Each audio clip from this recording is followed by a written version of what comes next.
गोड़ लगै छी। हम चमचम मैथिली गीत में अहाँ समस्त मिथिलावासी के स्वागत करै छी। तो आई हम एगो बरसाइत पाबनि के गीत कहै छी। ई गीत हम अपने से बनेलहुँ हाँ।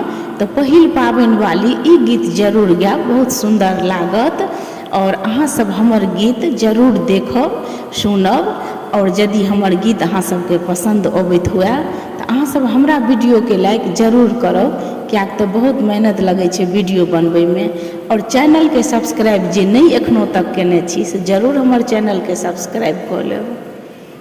चलू सखी चलू सखी बोरा के गाछ तर है हम पाबनी पूजबई।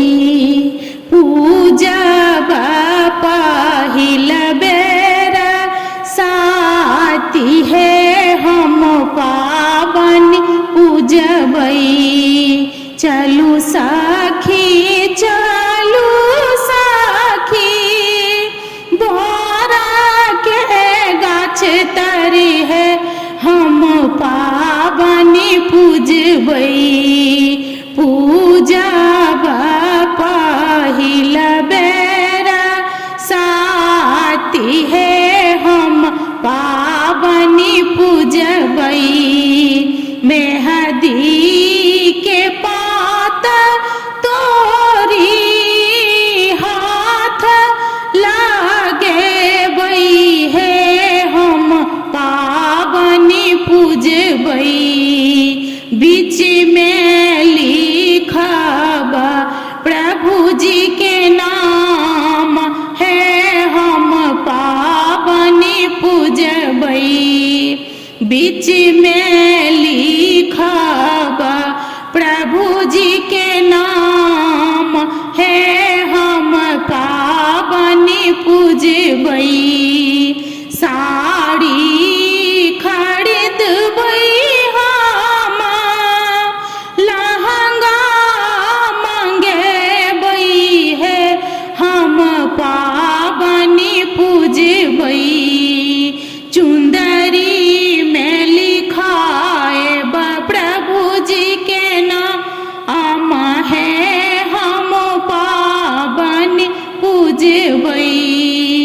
चुंदरी में लिखाएब प्रभु जी के नाम है हम पाबनी पूजबई। चलू सखी चलू सखी बोरा के गाछ तर है हम पाबनी पूजबई। पूजब पहिल बेरा साथी है हम पाबनी पूजबई।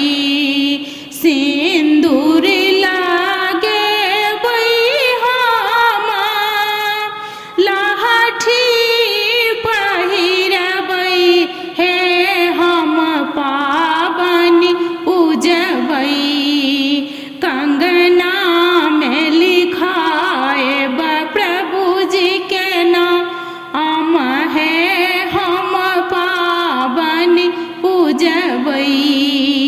कंगना में लिखाएब प्रभु जी के नाम है हम पाबनी पूजबई।